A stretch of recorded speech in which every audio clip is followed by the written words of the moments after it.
I'm Megan. I am the editor of High Five, and I'm going to be using the Sloth Party Guide from our January issue to talk about what to look for in other stories and to use this as a launching pad for discussing text and information and all the great things that your child is going to get out of reading stories.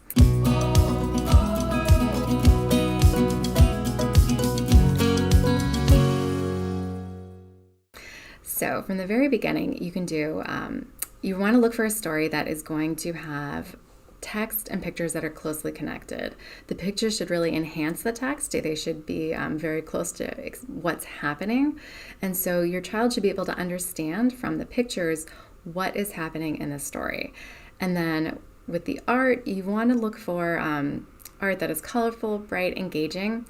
I love looking for art that has a little extra that doesn't get into the text. I think art has to work a little harder to bring out a little something, a little silly, or a little something else that brings out the feeling of the story without putting it into words. And so art that has a little extra, and that might be using certain colors or showing certain things in a room. In this story, I think that little extra, one of the little extras of this piece is that there is a book called All About Sloths in this first picture of the boy. And what you're getting from seeing this little book is that this boy who's hosting this party loves sloths. He's passionate about sloths. Sloths are the animal he probably looks for in every single book.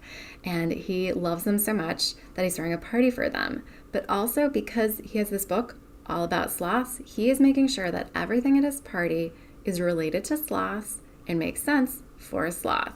And that's really what a large part of this story is about, is throwing a party for a sloth and making sure that the food and the activities and the people and animals invited relate to a sloth in an appropriate way. So for me, I would say that little art piece that adds a little extra is that book. And your child may or may not notice these things right now or at the first reading, but it's the kind of detail that your child is going to appreciate when they look at the story again and again. And as we know, children will read these stories again and again. And as my daughter says, more. That's again in our house. And so we read the story again and again, and there's always something else to look at and to notice. And that's one of the great qualities of really, really great art that's going to be fun and engaging. Also, going back to understanding what's happening in the story is that the art should connect closely to the text, and you can do a story walk with your child. You can do this for any book, any story, and what you do is you look at the pictures together and you talk about ask your child what he thinks is happening in the story. What do you think is happening first? What do you notice? What do you see? What is happening next? And then how does the story end? So it's really getting your child to think critically about what he's seeing. And critical thinking is an important skill that kids are developing. And it's the kind of thing that we want to encourage in our children. And it doesn't have to be, we don't have to go out of our way to do this. We can just do it through a simple story here. And so, but again, because the text and the art are so closely connected, your child will be able to understand a good portion of the story without reading it. And then here's kind of like the secret, is that your child is going to feel more successful because he's going to understand what's going on, and he's going to feel proud because he got it, because he understood. And when a child feels pride and success when they do an activity, they're more likely to do it again. And in this case, that means reading a story or looking at the pictures of a story, and it makes them feel like this is something that they can do. And this is part of the, starting a love of reading and a love of literacy. So getting kids to feel that they can do it and that they know it is a really big part of that loving reading. And that's, I think, something that we really all want for our kids. So you can do the picture walk with your child, and you can talk about what's happening in that first page.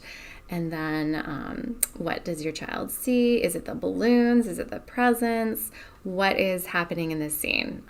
I love that the sloth is hanging out in the corner with a little party invitation.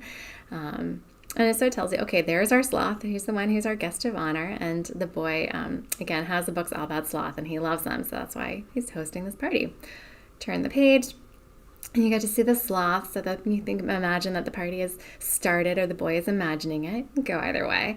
And the sloth is eating, the sloth is swimming, and then there are two friends showing up at the party.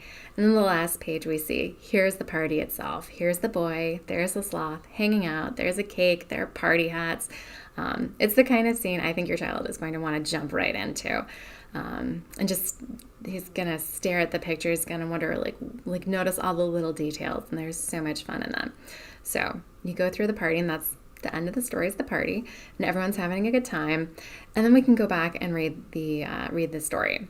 And one of the things that's wonderful about the story overall is that it connects fiction and nonfiction. So it takes facts about the sloth and puts them together in this really fun party guide format and idea. And who doesn't love a party? So of course you want to think about, all right, let's think about a party. And then you think about the true facts about the sloth. And it's this great combination. And there are some really wonderful books out there that are doing a similar connection and weaving of fact and fiction and presenting information about animals in a really delightful way. And I know I enjoy a lot of those books. And it's the kind of thing that also helps you remember information about these animals.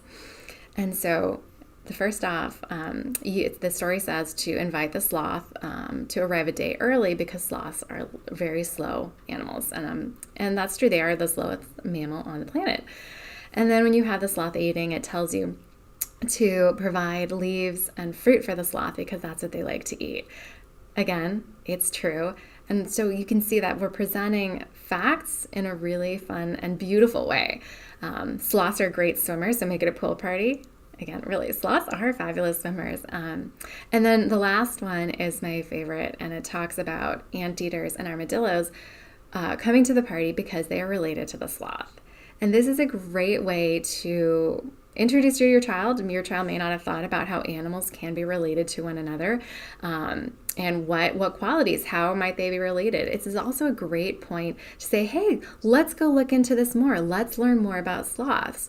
I think good stories, they don't have to be about animals, but a good story is really going to inspire your child to want to learn more about an animal or a subject or a place or a location.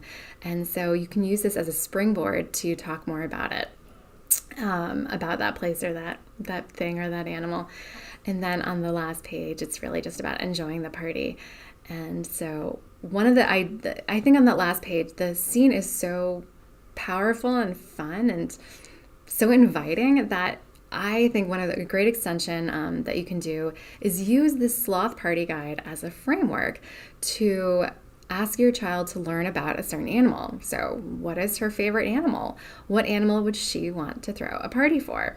And then you can go through sort of when you have to invite the sloth, what are you going to feed the sloth, what activities are you going to do, who else should come to this party. There's so many there are a lot of great questions that you can ask using this framework, and it's all going to inspire learning about a new animal.